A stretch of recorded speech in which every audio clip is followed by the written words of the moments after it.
یہ ملت کے سرمایہ داروں کا مرکز نہیں ہے، یہ ملت مظلومہ کا۔ آخری جب کہیں کسی کا کام نہیں بنتا تو مجلس بچاؤ تحریک کو یاد کرتے ہیں۔ یہ اللہ کا کرم ہے، یہ صدقہ ہے میرے سرکار کے نالین پاک کا کہ چاہے اضلاع ہو یا شہر ہو، جب سارے دروازے بند ہو جاتے ہیں تو ایک دروازہ اللہ باقی رکھا مظلوموں کے لیے۔ اللہ غازی ملت کی خبر کو نور سے بھر دے، اللہ رب العالمین ان کو جنت میں اعلیٰ مقام دے پروردگار۔ اللہ مرحوم آدم ملک صاحب کے خدمات کو قبول کرے، اللہ ان کو جنت میں اعلیٰ مقام دے، جنہوں نے آج مظلوموں کے لیے ایک دروازہ کھلا ہے جس کا نام مجلس بچاؤ تحریک۔ چاہے چیف منسٹر ہو، چاہے پرائم منسٹر ہو، چاہے کوئی ہو، قولوا قولا سدیدا، کیا بات ہے، سبحان اللہ، جب کہو سچ کہو، حق کہو، قولوا قولا سدیدا۔ ہم نے آواز دے دی، جب کہو سچ کہو، حق کے ساتھ ہو جاؤ۔ تحریک کا دروازہ ہمیشہ مظلوموں کے لیے کھلا تھا، کھلا رہے گا، ہم رہے نہ رہے۔ اللہ رب العالمین لوگوں کو منتخب کرے گا جب تک حق قائم نہیں ہوتا، یہ جد و جہد چلتی رہے۔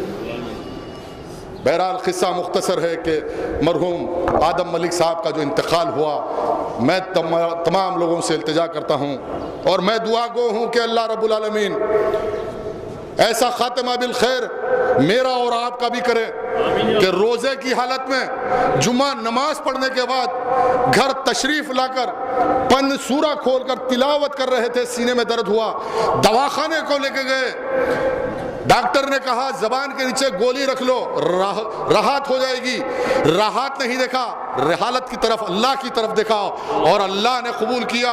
ایسی موت جو تاریخی موت ہے، 2 رمضان جمعہ کا دن روزے کی حالت میں اور 4 رمضان مرحوم غازی ملت امان اللہ خان، اس تحریک کو اللہ کا اس سے بڑا انعام و اکرام کیا چاہیے کہ اللہ راضی ہے اس تحریک سے، اللہ اس تحریک پہ مہربان ہے۔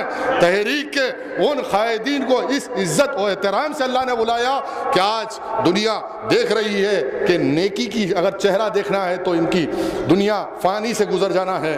کہ حدیث میں آیا ہے کہ اللہ کے حبیب نے فرمایا کہ جنت کے 8 دروازے ہیں اور ایک دروازے کا نام ریان ہے، اور صبح محشر جب روزدار اللہ کے حضور میں روزے کی حالت میں داخل ہوگا تو اللہ ایک لمحہ دیر نہیں کرے گا، فرشتوں کو حکم دے گا کہ یہ میرا وہ پسندیدہ بندہ ہے جس نے اخلاص کے ساتھ ساری زندگی تنگ و مشکل میں ویسے حالات میں ثابت قدمی کے ساتھ دنیا کے سرمایہ داروں کی طرف نہیں دیکھا بلکہ میرے طرف دیکھا، دنیا کی عیش و آرام کی طرف نہیں دیکھا بلکہ مساجد میں سجدہ کرتا رہا، مکہ مسجد میں تراویح پڑھتا رہا، مکہ مسجد کے لوگوں سے اخلاص سے ملتا رہا، اور اس شخص کے لیے باب الریان سے جنت میں داخلہ دیکھا جہاں حور و ملائک افطار کرائیں گے۔ ارے سحر تو یہاں ہوئی، افطار تو وہاں ہوا رہا نا، افطار تو وہاں ہوگا نا، حور و ملائکوں سے ہوگا، جنت کے میووں سے ہوگا، جنت کے میووں سے۔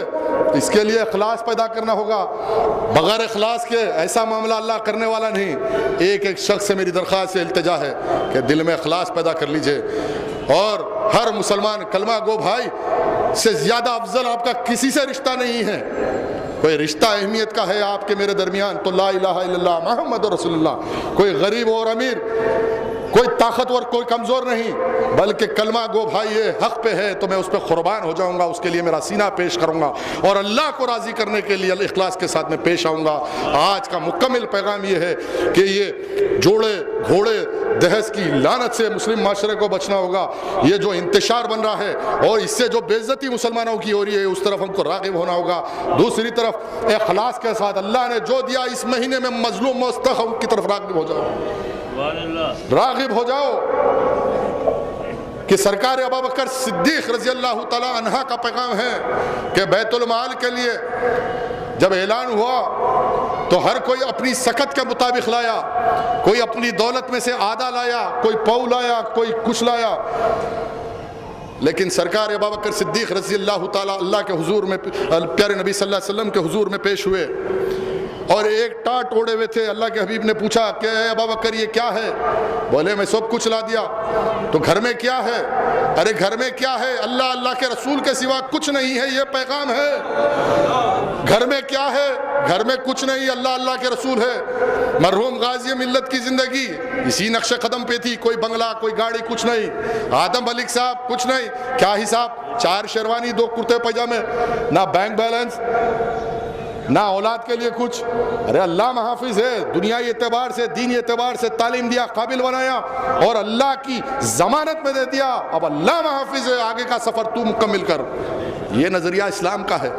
یہ نہیں کہ بڑے اپارٹمنٹ کرائے. خیر طویل تقریر ہو رہی ہے، اور بھی حضرات ہیں. میری کوئی لرغش، کوئی گستاخی کے لیے اگر کچھ ایسی بات ہے تو میں معذرت خواہ ہوں. تمام حاضرین مجلس سے میں اخلاص کے ساتھ سب کو دعوت دیتا ہوں کہ حق سے وابستہ ہو جائیے. چاہے دنیا کدھر بھی جائے، یہ حق کا ساتھ دینا، اخلاص کے ساتھ وابستہ رہنا، یہی حاصل جنت کا سبب ہے، اللہ کو راضی کرنے کا سبب ہے. آخر الدعوانا الحمدللہ رب العالمین.